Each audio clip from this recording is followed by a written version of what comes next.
Hello, welcome back. स्वागत है आप सभी का आपके अपने यूट्यूब चैनल एजे इकनॉमिक्स पर। साथियों, आज है अक्षय तृतीया।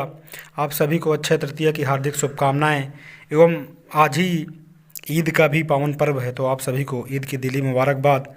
चलिए दोस्तों, शुरू करते हैं। जैसा कि आप सभी जानते हैं या जो नहीं जानते हैं उन्हें मैं एक बार पुनः दोहरा देता हूं कि हम जो इस समय पढ़ रहे हैं इस चैनल पर, तो हम इस समय प्रैक्टिस सेट सॉल्व कर रहे हैं इकोनॉमिक्स से रिलेटेड जितने भी टीचिंग एग्ज़ाम हैं, जैसे कि टीजीटी, पीजीटी एवं अन्य भी जितने भी डीएसएसबी या GIC lecturer, junior assistant teacher जितने भी हैं। तो चलिए शुरू करते हैं और देखते हैं कि किस तरह के प्रश्न हैं और उसमें आपको उत्तर किस तरह के आते हैं, आप कितना कर पाते हैं, इसको भी आप ध्यान में रखते हुए आगे बढ़िएगा। तो चलिए दोस्तों शुरू करते हैं। पहला प्रश्न आज का ये रहा। साथियों, पहला प्रश्न है कि निम्न कोटि की वस्तु की स्थिति में जब आय बढ़ती है तो उसका उपभोग क्या होता है? घटता है, उसका उपभोग स्थिर रहता है, ठीक है, या फिर उसका उपभोग बढ़ता है। यहाँ पर उसके ऑप्शन रह गए हैं बाई मिस्टेक। मैं यहाँ पे आपको सरलता के लिए बता देता हूँ। उसका उपयोग बढ़ता है, ठीक है, उसका उपयोग बढ़ता है, या फिर ऑप्शन डी यहाँ पर होगा उपर्युक्त में से कोई नहीं, यानी कि नॉन ऑफ दीज, ठीक है। तो आपको बताना है कि निम्न कोटि की वस्तु की स्थिति में जब आय बढ़ती है तो ये कौन सा ऑप्शन सही होने वाला है, ठीक है। चलिए साथियों, अगर मैं इसके उत्तर की बात करूं तो निम्न कोटि की जो वस्तुएं होती हैं तो आय बढ़ने के साथ साथ उनका जो उपयोग है वो क्या होता है? घटता जाता है। इसलिए इसका ऑप्शन जो है ए सही हो जाएगा, उसका उपयोग जो है घटेगा, ठीक। चलिए आगे बढ़ें और बात करें दूसरे प्रश्न की। तो सीमांत उपयोगिता जब शून्य होती है, ठीक है, जब सीमांत उपयोगिता शून्य होती है तो कुल उपयोगिता की क्या स्थिति होती है?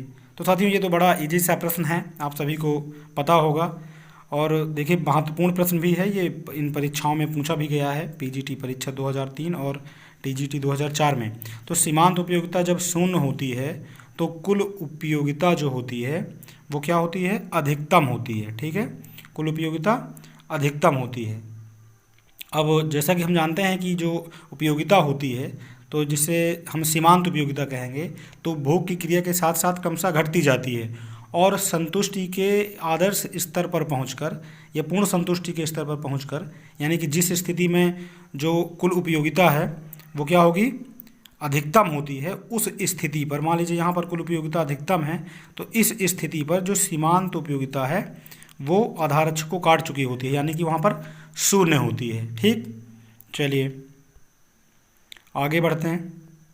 अगला प्रश्न है साथियों कि निम्न कोटि की वस्तु के लिए आय उपभोग वक्र की ढाल हमेशा कैसी रहती है? निम्न कोटि की वस्तु के लिए आय उपभोग वक्र की ढाल हमेशा कैसी होगी? दाईं ओर ऊपर उठती हुई होती है, बी पीछे की तरफ मुड़ती हुई होती है, सी बाईं ओर नीचे गिरती हुई होती है, या फिर डी क्षैतिज होती है, ठीक। इसमें आपको बताना है कि इसका उत्तर क्या रहने वाला है। साथियों, मैं अगर इसके उत्तर की बात करूं तो इसका जो उत्तर है तो वो इस प्रकार होगा, ऑप्शन नंबर बी।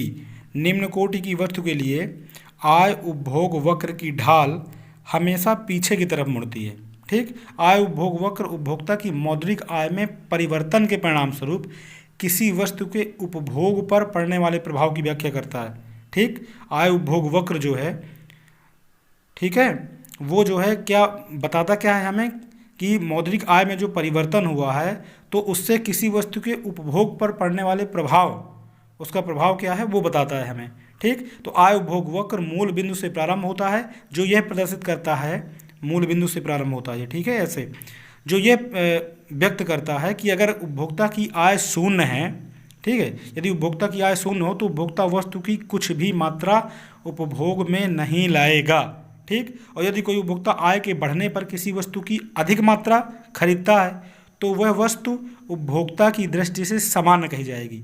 मान लीजिए आय बढ़ी, ये इनकम है इसकी, आय बढ़ी तो उस वस्तु की ज़्यादा वस्तु मान लीजिए वो कंज्यूम करने लगा, ऐसे तो ये आय बढ़ने के साथ सापेक्ष ये वाई वस्तु जो है ये एक तरह से क्या है, सामान्य वस्तु कही जाएगी। यदि आय बढ़ने पर वह किसी वस्तु की कम मात्रा क्रय करने लगे, जैसे मान लीजिए यहाँ पर इसकी इनकम बढ़ रही है, लेकिन एक्स की पहले वो इतनी खरीद रहा था, आय बढ़ी तो इतनी खरीदने लगा, फिर इतनी खरीदने लगा, एक स्थिति के बाद इसमें कोई वृद्धि नहीं हो रही है, ठीक, इनकम बढ़ने के साथ साथ, तो ये जो है एक्स वस्तु उसके लिए निकृष्ट वस्तु कही जाएगी, ठीक।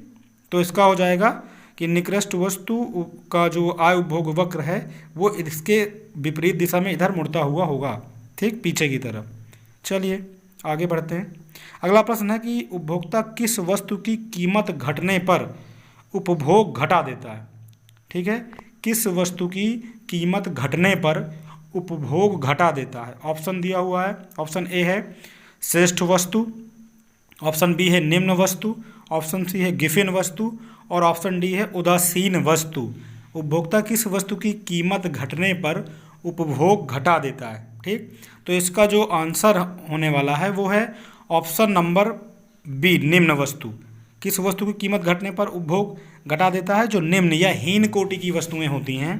तो देखिए हीन कोटि की वस्तुएं होती क्या हैं, तो इसको हम जब किसी की इनकम से रिलेट करके देखते हैं तभी हमें पता चलता है कि कौन सी वस्तु हीन है और कौन सी समान वस्तु है। समान वस्तु के संदर्भ में क्या होता है कि जैसे जैसे मान लीजिए किसी उपभोक्ता की इनकम बढ़ती है, ठीक, तो इनकम बढ़ने के साथ साथ समान वस्तुओं की मांग या समान वस्तुओं का उपभोग भी बढ़ता है। कि अगर मान लीजिए वस्तुओं का उपभोग बढ़ रहा है इनकम बढ़ने के साथ साथ, तो फिर वो वस्तु समान कोटि की है। और मान लीजिए इनकम बढ़ रही है लेकिन उपभोग उस वस्तु का कम हो रहा है, घट रहा है, तो वो वस्तु जो होगी वो क्या होगी, निम्न कोटि की वस्तु होगी। और जब आय घट रही होती है तो फिर निम्न या हीन कोटि की वस्तुओं की मांग बढ़ रही होती है, ठीक। तो ये मांग के एक तरह से विपरीत कार्य करती हैं, ठीक। तो इसका ऑप्शन हो जाएगा ऑप्शन नंबर बी। चलिए आगे बढ़ते हैं। प्रतिस्थानापन्न वस्तुओं की स्थिति में मांग की लोच होती है। प्रतिस्थानापन्न वस्तुओं की स्थिति में मांग की लोच होती है, इसको आपको बताना है क्या होती है मांग की लोच। प्रतिस्थानापन्न वस्तुओं के संदर्भ में मांग की लोच क्या होती है, ठीक। तो साथियों गेस करिए इसको, क्या उसका उत्तर हो सकता है। चलिए साथियों इस प्रश्न का जो उत्तर होने वाला है वो है धनात्मक, ठीक। प्रतिस्थानापन्न वस्तुओं की स्थिति में मांग की लोच क्या होती है, धनात्मक होती है। चलिए आगे बढ़ते हैं। और प्रश्न है कि तटस्थता विधि से उपभोक्ता के संतुलन निर्धारण के लिए उदासीनता वक्र का मूल बिंदु की ओर नतोदर होना आवश्यक है। क्या ये बात सही है या गलत है। सही और गलत दोनों है, ना तो सही है और ना ही गलत है, ठीक है। जो ये इंडिफरेंस कर्व वाली जो विधि है में उपभोक्ता के संतुलन का निर्धारण करने के लिए उदासीनता वक्र जो है, जो इंडिफरेंस कर्व है, वो मूल बिंदु की ओर नतोदर होना आवश्यक है। नतोदर का मतलब कि उसका जो पेट है वो मूल बिंदु के विपरीत दिशा में होगा, ऐसे। क्या इसको इस तरह से रहना आवश्यक है, ठीक। तो साथियों इसका आप उत्तर भली भांति जानते हैं कि तटस्थता विधि से उपभोक्ता के संतुलन निर्धारण के लिए उदासीनता वक्र का जो है मूल बिंदु की ओर नतोदर होना आवश्यक नहीं है। एक तरह से ये क्या हो गया, गलत हो गया, ठीक। क्योंकि जो तटस्थता वक्र है वो मूल बिंदु की ओर उन्नतोदर होता है, ठीक। क्या होता है, उन्नतोदर होता है, ठीक, कॉन्वेक्स टू ओरिजिन होता है। ओके, ठीक है। चलिए आगे बढ़ते हैं।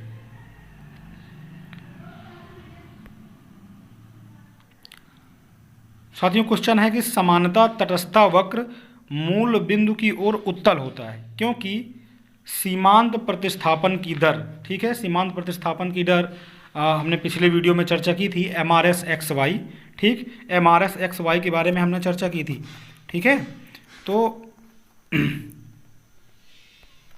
उसके बारे में बात करी थी कि समानता तटस्थता वक्र अगर मूल बिंदु की ओर उत्तल है, मूल बिंदु की ओर उत्तर है यानी कि उन्नतोदर है, ठीक है।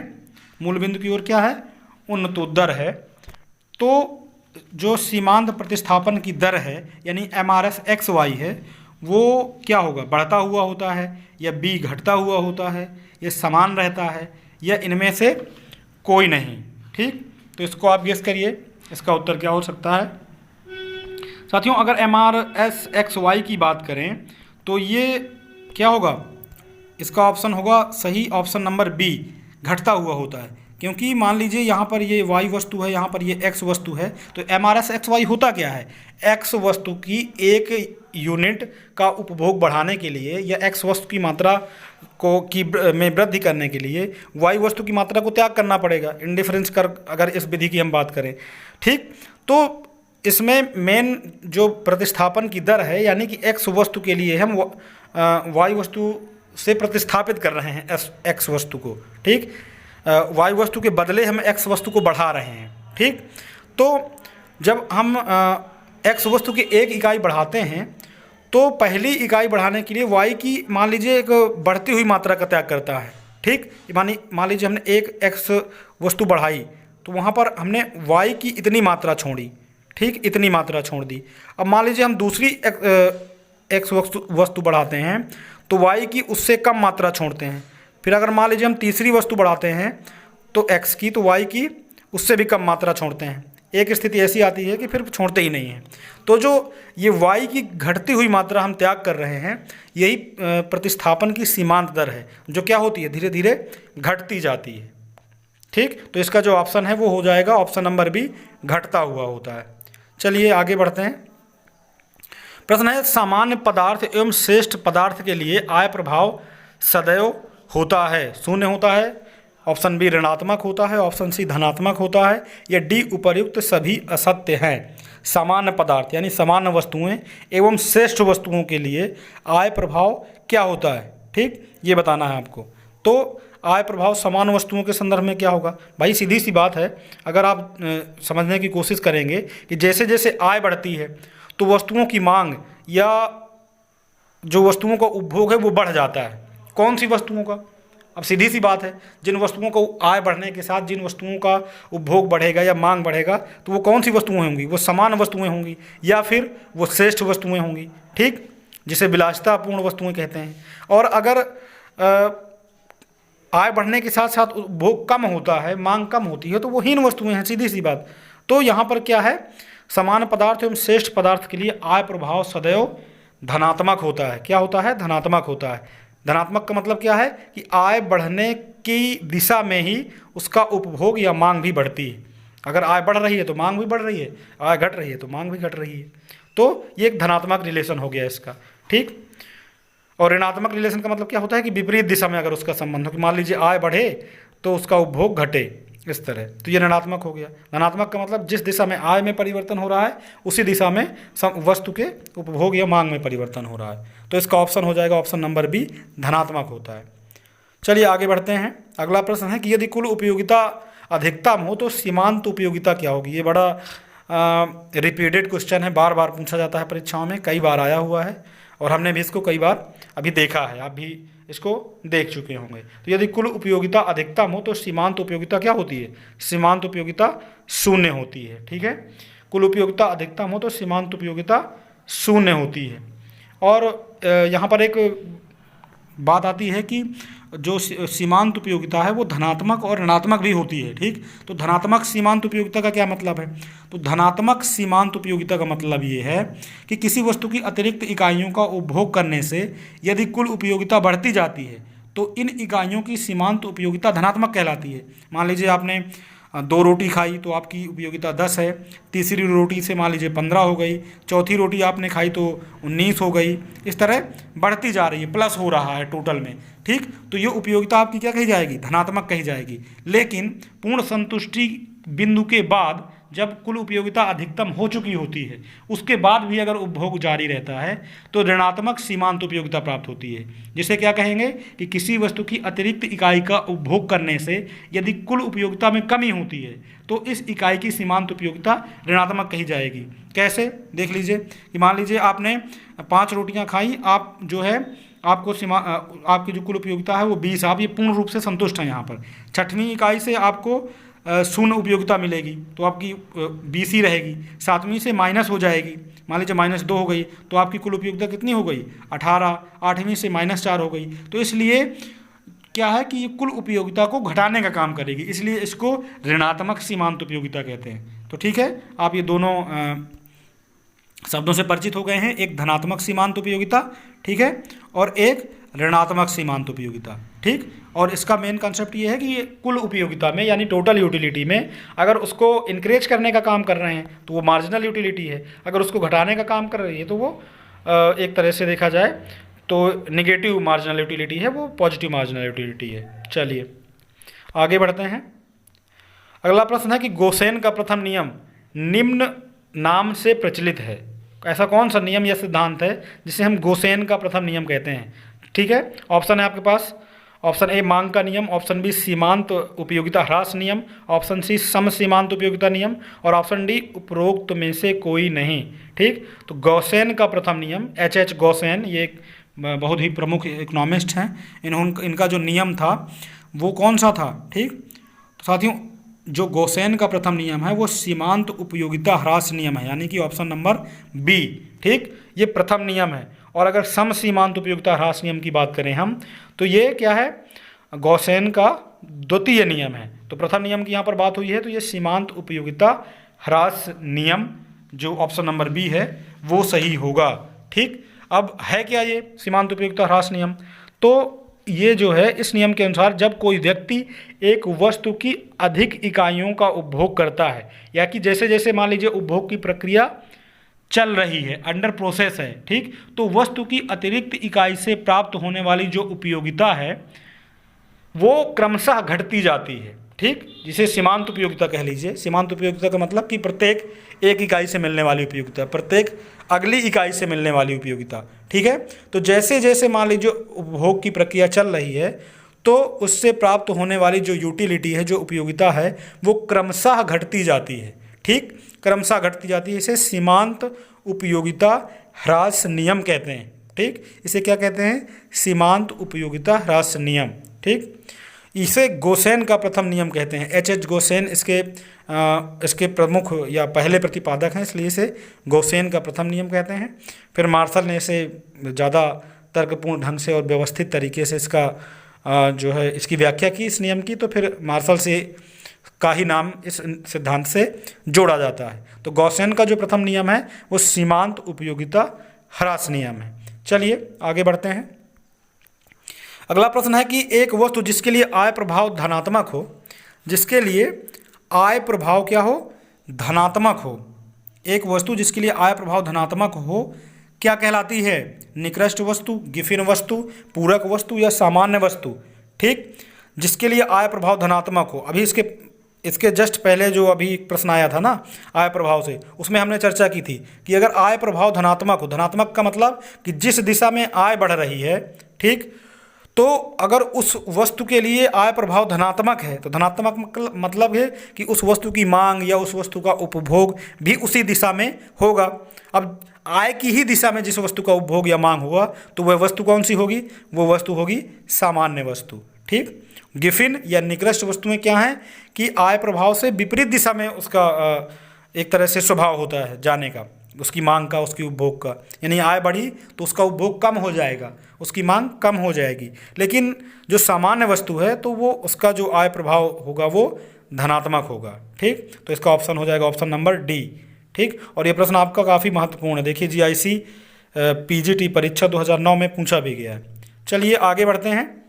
अगला प्रश्न है कि यदि मांग वक्र y अक्ष के समानांतर है तो मांग की कीमत लोच क्या होगी? ठीक है, यदि मांग वक्र y अक्ष के समानांतर है तो मांग की कीमत लोच क्या होगी? आपके सामने ऑप्शंस हैं, A इकाई के बराबर होगी, B अनंत होगी, C शून्य होगी, D इकाई से अधिक होगी। चलिए बताइए, यदि मांग वक्र y अक्ष के समानांतर है तो मांग की कीमत लोच क्या होगी? मांग की कीमत लोच क्या होगी? साथियों इस प्रश्न का जो ऑप्शन सही होगा वो होगा ऑप्शन नंबर सी। ठीक, ऑप्शन नंबर सी सही होगा। और कैसे सही होगा इसकी डिस्क्रिप्शन की अगर मैं बात करूं तो यदि मांग वक्र है मान लीजिए ऐसे, और ये y अक्ष के समानांतर है ऐसे, ठीक, ये y अक्ष है, ये x अक्ष है, y अक्ष के समानांतर होता है तो मांग की कीमत लोच क्या होती है? शून्य होती है। ऐसी स्थिति में किसी वस्तु के मूल्य में परिवर्तन के बाद भी, ठीक, मान लीजिए किसी वस्तु के मूल्य में परिवर्तन होता है तो भी उसकी मांग में कोई परिवर्तन नहीं होगा, ठीक, उसकी मांग में कोई परिवर्तन नहीं होगा, चाहे कीमत इतनी रहे, चाहे इतनी रहे, चाहे इतनी रहे, ठीक, उसकी मांग जो है इतनी ही रहेगी, ठीक है। तो इसे एक तरह से पूर्णतया परिवर्तन नहीं होगा। पूर्णतया लोचदार मांग की ही तरह पूर्णतया बेलोचदार मांग भी सैद्धांतिक सत्य है। अब देखिए ये पूर्णता क्या है, एक तरह से बेलोचदार मांग है, यानी कि उसमें क्या है, कीमत के परिवर्तन के परिणाम स्वरूप उसकी मांग मात्रा में कोई परिवर्तन नहीं हो रहा है। तो पूर्णता अगर लोचदार की बात होती है, पूर्णता बेलोचदार की बात होती है, तो एक तरह से ये सैद्धांतिक सत्य की बात है, व्यवहारिक जीवन में ऐसा नहीं पाया जाता है, ठीक। कुछ ऐसी वस्तुएं हैं जो जीवन के लिए आवश्यक हैं, जैसे कौन सी, जैसे कि नमक, ठीक है, मान लीजिए माचिस, पानी, ठीक, तो उनकी मांग बेलोच हो तो सकती है, फिर भी इनकी मांग पूर्णतया बेलोच नहीं हो सकती है, ठीक है ना। चलिए, तो इसका ऑप्शन होगा आपका शून्य। आगे बढ़ते हैं। उत्पादन संभावना वक्र यानी प्रोडक्शन पॉसिबिलिटी कर्व, पीपीसी, क्या बताता है, ठीक। ऑप्शन है आपके सामने, वस्तुओं के उत्पादन संयोग को जो उपलब्ध संसाधनों से संभव है, वस्तुओं के उत्पादन संयोग को जो प्राप्त नहीं किया जा सकता, ठीक है, वक्र के बाहर विकास दर होती है। ऑप्शन डी उपर्युक्त में से कोई नहीं। तो क्वेश्चन नंबर 90 है कि उत्पादन संभावना वक्र जो होता है यानी कि प्रोडक्शन पॉसिबिलिटी कर्व जो होता है वो क्या बताता है, ठीक है। तो इसका उत्तर गेस करिए साथियों। इस प्रश्न का जो उत्तर है वो होगा आपका option number A. Option number A मतलब वस्तुओं के उत्पादन संयोग को व्यक्त करता है जो उपलब्ध संसाधनों से संभव है। उत्पादन संभावना वक्र की जो आकृति है मुख्यतः उत्पादन के क्षेत्र में क्रियाशील उत्पादन के नियमों पर आधारित होती है, नियमों पर आधारित होती है, ठीक, कि उत्पादन का नियम कौन सा है। अब उत्पादन के नियम कौन से होते हैं, उत्पादन का वृद्धिमान नियम, उत्पादन का समता नियम, उत्पादन का ह्रासमान नियम, ठीक, ये तो आप जानते ही होंगे, ठीक, और नहीं जानते हैं तो चलिए आगे वाले वीडियो में कभी इसकी चर्चा भी कर लेंगे, ठीक है ना।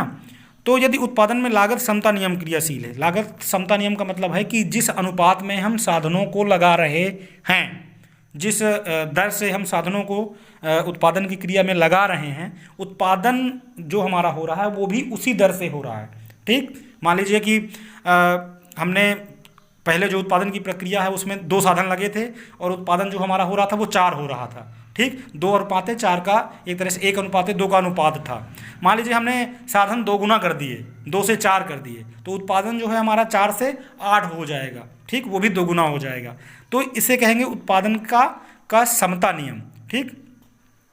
अब यदि उत्पादन में लागत वृद्धिमान नियम क्रियाशील होता है तो उत्पादन संभावना वक्र मूल बिंदु की ओर नतोदर, और यदि उत्पादन लागत ह्रास नियम, ठीक, इस तरह की बात हो रही है कि मान लीजिए उत्पादन जो है एक समता नियम है, तो जो उत्पादन पीपीसी कर्व है वो इस प्रकार का बनेगा, ठीक। और मान लीजिए कि उत्पादन लागत वृद्धिमान नियम लागू हो रहा है, तो जो पीपीसी कर्व है वो इस प्रकार का बनेगा, जो मतलब कॉन्वेक्स टू ओरिजिन होगा, ठीक, उन्नतोदर होगा। और यदि उत्पादन जो है माफ़ करिएगा, अगर लागत मान लीजिए यहाँ पर लागत वृद्धिमान नियम क्रियाशील है, ठीक है ना, उत्पादन में लागत वृद्धिमान यानी लागतें बढ़ रही हैं, तो उत्पादन संभावना वक्र जो है मूल बिंदु की ओर नतोदर होगा, ऐसे होगा, ठीक, मूल बिंदु की ओर नतोदर होगा। यहाँ पर लागतें बढ़ रही हैं और लागतें अगर घट रही हैं तो वो मूल बिंदु की ओर उन्नतोदर होगा, कॉन्वेक्स टू ओरिजिन होगा, और अगर लागतें बढ़ रही हैं तो कॉनकेव टू ओरिजिन होगा, ठीक।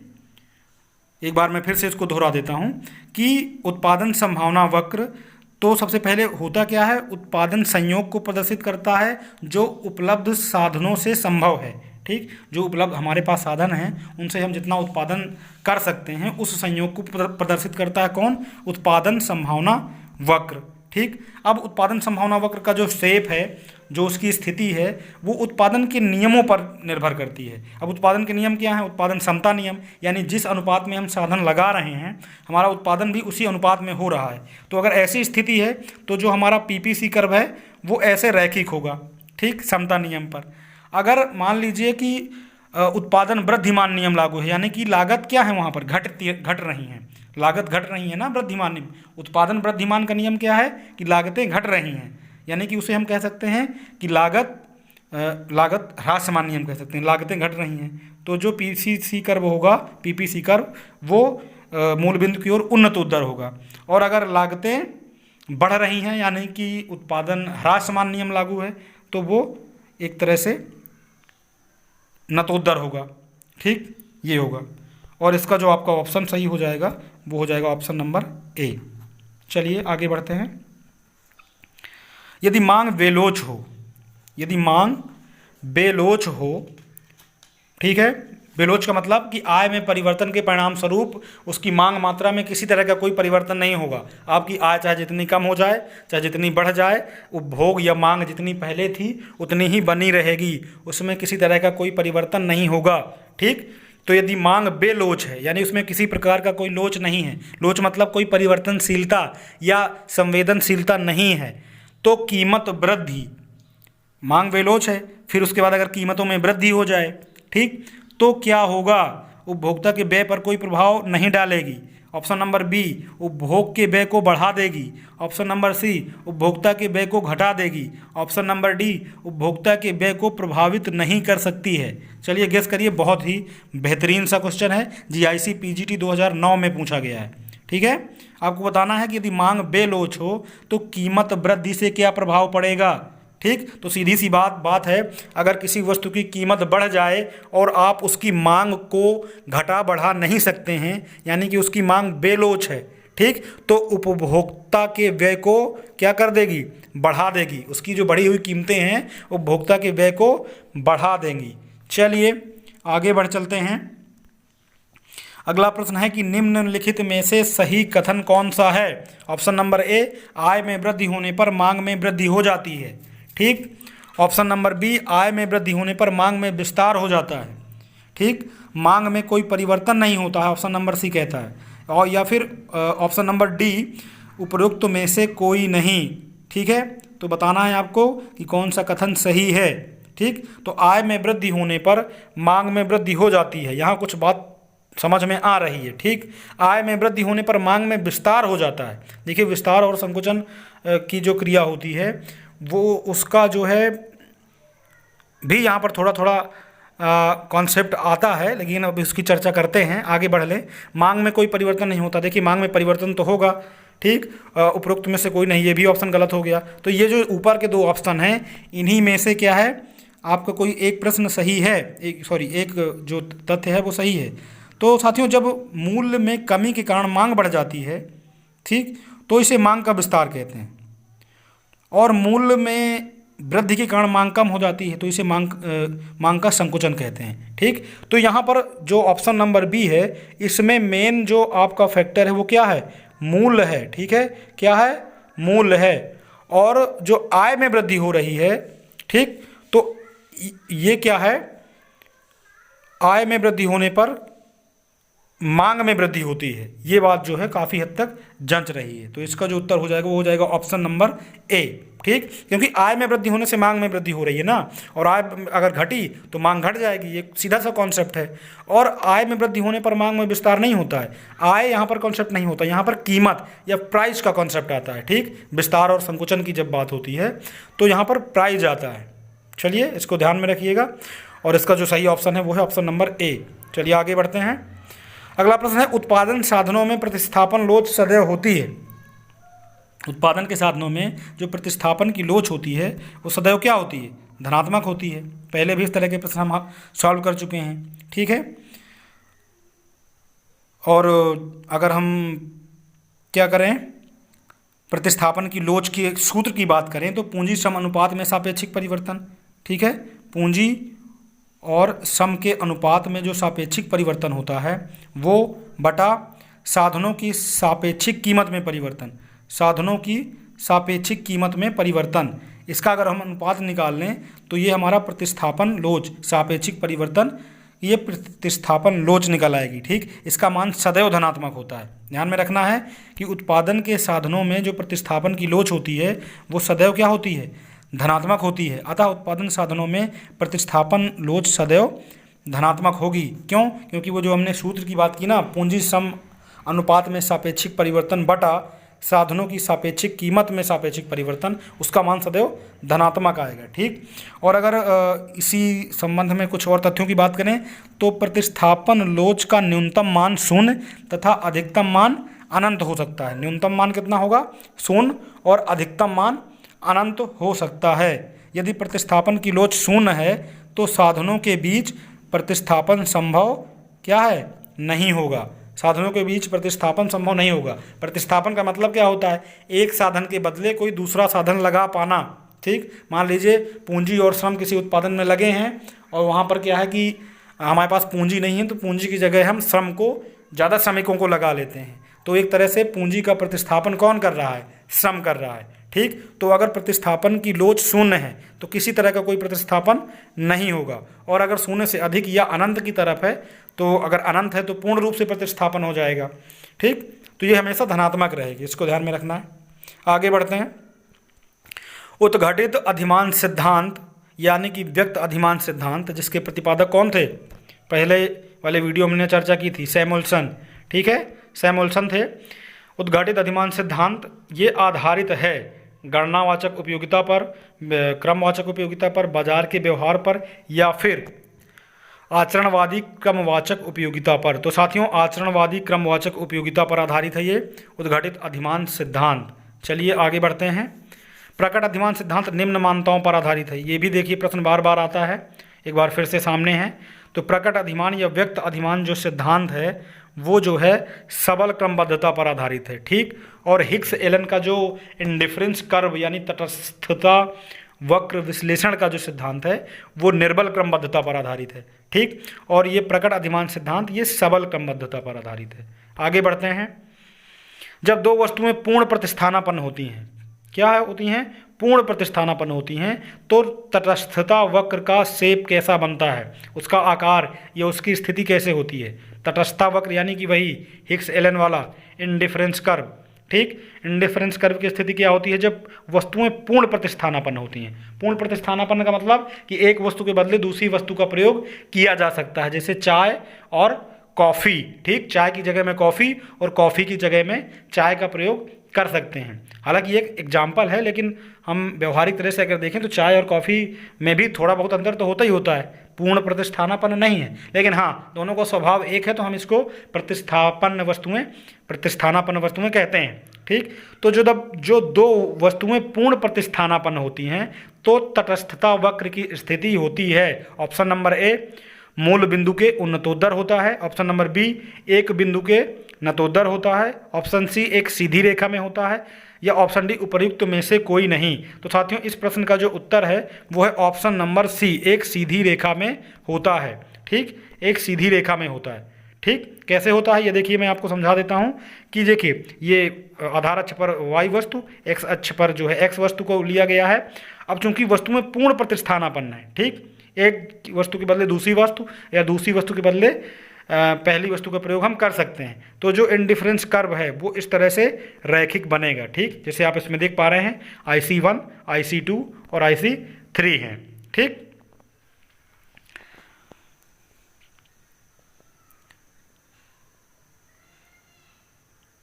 अब अगर इसके बारे में हम थोड़ा सा और बात करें तो इस स्थिति में खींचा गया जो अनधिमान वक्र है वो प्रदर्शित करता है कि उपभोक्ता एक ही वस्तु पर अपनी पूरी आय व्यय कर सकता है। ठीक। क्योंकि वस्तुएं पूर्ण स्थानापन्न हैं। इस प्रकार की स्थिति व्यवहारिक जीवन में नहीं पाई जाती। अब यहाँ पर देखिए, मान लीजिए यहाँ पर ये y वस्तु है और यहाँ पर ये x वस्तु है। अगर इनको हम भौतिक जगत में वस्तुओं का एक एग्जाम्पल लें तो मान लीजिए y वस्तु पर चाय है और x वस्तु पर कॉफ़ी है। ठीक। अब मान लीजिए हमारी इनकम है 10 रुपये, तो हमें उपभोक्ता क्या करता है कि वो चाहता है कि हम अधिक से अधिक और अलग अलग प्रकार की वस्तुओं का उपभोग कर पाएँ। ये मानव का स्वभाव है। ठीक। और यहाँ पर दोनों वस्तुएं प्रतिस्थानापन्न है, मतलब एक वस्तु को दूसरे वस्तु के बदले प्रयोग किया जा सकता है। ठीक। तो यहाँ पर हम चाहें तो कॉफ़ी में भी पूरा खर्च कर सकते हैं या चाय में भी खर्च कर सकते हैं, क्योंकि दोनों क्या हैं, पूर्ण प्रतिस्थानापन्न है। ठीक, जब दो वस्तुएं पूर्णतः पूरक होती हैं, ये तो हो गई बात प्रतिस्थानापन्न की। अब अगर वस्तुएं पूरक हैं, पूरक का मतलब जब दो वस्तुएं हैं और एक वस्तु दूसरे पर एक तरह से निर्भर है, जैसे दाएं पैर का जूता और बाएं पैर का जूता, पेन और उसकी रिफिल। ठीक, तो जब एक वस्तु का जो प्रयोग है वो दूसरे वस्तु पर निर्भर करता है तो एक तरह से वो पूरक वस्तु कहलाती है। तो जो तटस्थता वक्र है, जो इंडिफरेंस कर्व है, वो समकोणिक होगा। ठीक है, और ये तो आप जानते हैं कि जो अनधिमान वक्र हैं वो स्वभावतः मूल बिंदु की ओर उन्नतोत्तर होते हैं। ठीक, आगे बढ़ते हैं। एक ही मांग वक्र पर चलने को 83 नंबर क्वेश्चन है, एक ही मांग वक्र पर चलन को डैश, आगे ऑप्शन है मांग में वृद्धि या कमी कहते हैं, मांग को स्थिर मानते हैं, मांग में विस्तार या संकुचन कहते हैं, या इनमें से कोई नहीं। चलिए इसका जवाब दीजिए। जब एक ही मांग वक्र पर हम ऊपर या नीचे जाते हैं, मान लीजिए कि ये स्थिति है, ये मांग वक्र है, हम यहाँ पर हैं, मान लीजिए किसी कारणवश हम ऊपर जाते हैं और किसी कारणवश हम नीचे आते हैं। ठीक है, तो इस स्थिति को हम क्या कहते हैं? मांग में वृद्धि या कमी कहते हैं। ठीक, तो ये तो नहीं कहते हैं भैया। मांग को स्थिर मानते हैं, ये भी नहीं है। मांग में विस्तार या संकोचन ये हो सकता है, और इनमें से कोई नहीं। तो साथियों ऑप्शन नंबर सी, मांग में विस्तार या संकुचन। क्यों? क्योंकि जब मूल्य में कमी के कारण मांग बढ़ जाती है तो इसे मांग का विस्तार कहते हैं। ठीक, मान लीजिए यहाँ पर प्राइस लिया हमने और यहाँ पर मान लीजिए मात्रा है, तो प्राइस यहाँ पर इतनी थी मान लो, तो हमें इतना वस्तुओं का उपभोग कर रहे थे। ठीक है, अब प्राइस कम हो गई तो हम क्या हो गए? मांग वक्र में इधर को आ गए, विस्तार हो गया हमारा, नीचे की तरफ बढ़े, तो हमारी मांग क्या हो गई? बढ़ गई। ठीक है, और जब मूल्य वृद्धि हो जाती है तो हमारी जो मांग है वो कम हो जाती है, इधर को आ जाती है, यानी कि कम हो जाती है, तो हम इधर को बढ़ जाते हैं। यानी मांग वक्र हमारा वही रहता है, उसी में हम ऊपर नीचे आते जाते रहते हैं। तो इसको अगर हम अर्थशास्त्र की भाषा में बात करें तो मांग में विस्तार या संकुचन कहते हैं। ठीक है, आगे बढ़ते हैं। देखिए ये ग्राफ में भी हम एक बार देख सकते हैं कि मान लीजिए यहाँ पर P मूल्य है और कहीं घटकर मान लीजिए P1 हो जाए तो यहाँ पर वस्तु की मात्रा बढ़ गई है, यानी कि मांग का विस्तार हो गया है। ठीक, और मान लीजिए उसका कीमत बढ़कर P2 हो जाए, ठीक, तो यहाँ पर देखेंगे हम जो हमारी वस्तु की मात्रा है वो कम हो गई है। ठीक, और वस्तु की मांग का संकुचन हो गया है। ठीक, ये आगे बढ़ते हैं। यदि दो वस्तुएं प्रतिस्थापन हो तो उदासीनता वक्र का आकार क्या होगा? दो वस्तुओं के मध्य, ठीक है, दो वस्तुएं प्रतिस्थापन हो यानी प्रतिस्थानापन्न वस्तुएं हैं, ठीक है, तो उदासीनता वक्र का आकार क्या होगा? ठीक है, एल आकार का होगा कि एस आकार का कि जेड, या दो अक्षों के मध्य 45 अंश पर एक सीधी रेखा होगी। तो साथियों इसके पहले भी हम अभी इसको पढ़ चुके हैं, ये इस प्रकार का होगा रैखिक, यानी कि यहाँ भी 45 अंश का कोण बनेगा और यहाँ भी 45 अंश। तो ये ऑप्शन नंबर डी आपका सही हो जाएगा। चलिए आगे बढ़ते हैं। अगला प्रश्न है कि यदि मांग वक्र दाहिनी ओर विवर्तित होती है तो ये क्या दर्शाता है? यदि मांग वक्र किधर विवर्तित होता है? दाहिनी ओर, तो ये मांग की वृद्धि को दर्शाता है, मांग की कमी को दर्शाता है, या पूर्ति में वृद्धि को दर्शाता है, या पूर्ति में कमी को दर्शाता है? चलिए गेस करिए। यदि मांग वक्र दाहिनी ओर विवर्तित होता है तो यह दर्शाता है कि मांग की क्या हो रही है? वृद्धि हो रही है, मांग की वृद्धि हो रही है। ठीक, मान लीजिए कि इस तरह का एक ग्राफ है और मूल्य मान लीजिए स्थिर है, यहाँ पर ये प्राइस है, और पहले मान लीजिए मांग वक्र हमारा इस प्रकार था, ये डी है और ये डी है। ठीक, अब दाहिनी ओर विवर्तित हो रहा है हमारा मांग वक्र, मान लीजिए ये हो गया, तो ये D2 हो गया और ये D2 हो गया। तो एक तरह से ये प्रदर्शित ये कर रहा है कि जो मात्रा थी हमारी वो पहले मान लीजिए Q थी, Q1 थी, अब अगर ये दाहिनी ओर विवर्तित हो गया, इधर को हो गया ये, तो जो हमारी मांग मात्रा है वो बढ़कर क्या हो गई? Q2 हो गई। तो ये मांग की वृद्धि को प्रदर्शित करता है। चलिए आगे बढ़ते हैं। ये देखिए यहाँ पर चित्र में भी आप समझ सकते हैं कि मान लीजिए पहले जो हमारा मांग वक्र था तो एक दिया हुआ मूल्य P पर जो हमारा मांग वक्र वो D2 था। ठीक, अब मान लीजिए मूल्य वही है और मांग मात्रा बढ़ जाती है किसी कारणवश, तो जो D3 वक्र है वो दाहिनी ओर देखिए विवर्तित हुआ है, तो इससे हमारी मात्रा क्या है? बढ़ रही है। और अगर ये बाईं ओर विवर्तित होता तो यहाँ पर मात्रा हमारी कम हो जाती। ठीक, तो ये मात्रा वृद्धि है, इंक्रीज करके दिखा रहा है। चलिए आगे बढ़ते हैं। तो तो साथियों, यहाँ तक ये रहे आपके 25 से 23 क्वेश्चन हमने इकोनॉमिक्स के सॉल्व किए, और ये आज की क्लास आपकी पूरी हुई, आज का ये वीडियो आपका पूरा हुआ। मुझे उम्मीद है कि ये जितने भी प्रश्न मैंने आपको बताए ये आपको बेहद महत्वपूर्ण रहेंगे आपकी परीक्षा की दृष्टि से। और अगर मैं बात करूं कि ये किन परीक्षाओं के लिए महत्वपूर्ण हैं, तो ये इकोनॉमिक्स से रिलेटेड जो भी प्रश्न आपकी परीक्षाओं में आते हैं, जैसे कि TGT, PGT, DSSB, junior assistant teacher, GIC lecturer, जितने भी हैं और जो सब्जेक्टिव एग्ज़ाम होते हैं, तो उसके लिए बड़े ही महत्वपूर्ण रहने वाले हैं। और तो ये आज का ये क्लास पूरा हुआ, और अपना ध्यान रखिए, कोरोना से बचाव रखिए। आपका जब टाइम है तो अपनी वैक्सीन की डोज अनिवार्य रूप से ले लीजिए। धन्यवाद। Thank you so much.